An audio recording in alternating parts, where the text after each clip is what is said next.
নানপুরি বানানোর জন্য প্রথমে আমি একটা বোলের মধ্যে দুটো ডিম ভেঙে নিচ্ছি।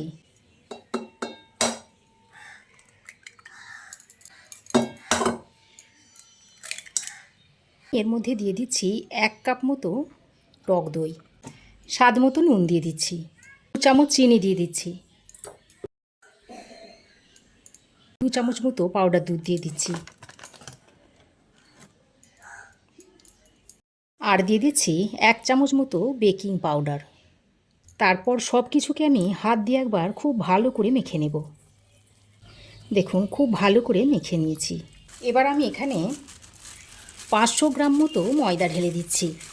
এবার 2 চামচ মতো সাদা তেল দিয়ে দিচ্ছি। তারপর খুব ভালো করে মেখে নিতে হবে। আমি একটা ডো তৈরি করে নিয়েছি। এবার আমি একটা ঢাকনা লাগিয়ে 1 ঘন্টা রেস্টে রেখে দিচ্ছি। দেখুন 1 ঘন্টা পর আমি ফিরে এসেছি। কতটা ফুলে গেছে। এবার আমি আবারও একটু ভালো করে মেখে নিচ্ছি। দেখুন খুব ভালোভাবে মেখে নিয়েছি। এবার এর থেকে এরকম বলের শেপে লেচি কেটে নিচ্ছি। গোল শেপ দিয়ে নেওয়ার পর এভাবে কিচেন স্ল্যাবের উপর রেখে এভাবে বেলে নিতে হবে। দেখুন এই রকম একটু মোটা করে বেলে নিতে হবে।